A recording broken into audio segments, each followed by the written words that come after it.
শহীদ রাষ্ট্রপতি জিয়াউর রহমান এবং আমাদের রাজনৈতিক সংগ্রাম এবং গণতন্ত্রের পথ কাঠানোর মাতা, গণতন্ত্রের মা দেশনেত্রী বেগম খালেদা জিয়ার মাজারে আমরা খুব পুষ্পস্তবক অর্পণ এবং ফাতেহা পাঠ করেছি।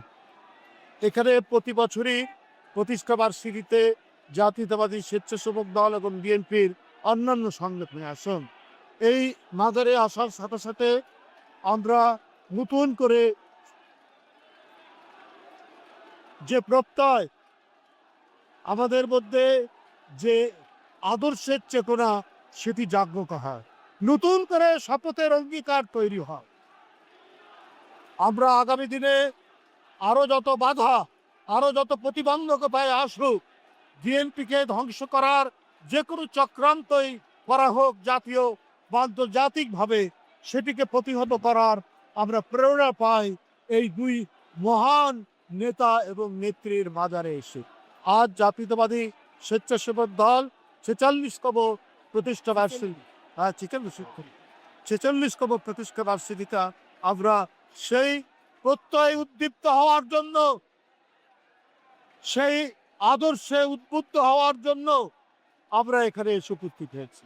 আপনারা জানেন, জাতীয়তাবাদী স্বেচ্ছাসেবক দল শহীদ রাষ্ট্রপতি জিয়াউর রহমান তৈরি করেছিলেন অন্য কোনো অঙ্গ সংগঠনের মতো নয়।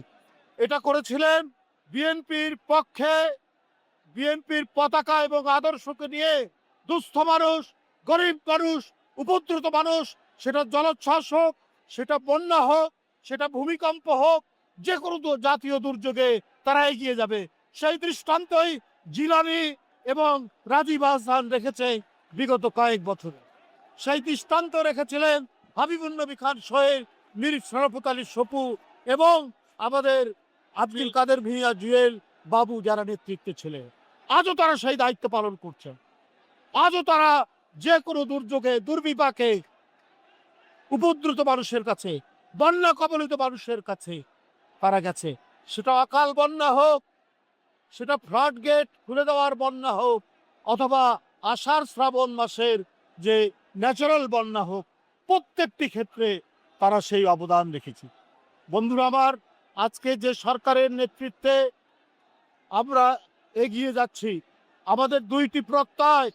একটা হচ্ছে গণতন্ত্রকে শক্তিশালী করা, গণতন্ত্রের চর্চা এবং অনুশীলন রাষ্ট্রে এবং সমাজে প্রতিষ্ঠিত করা।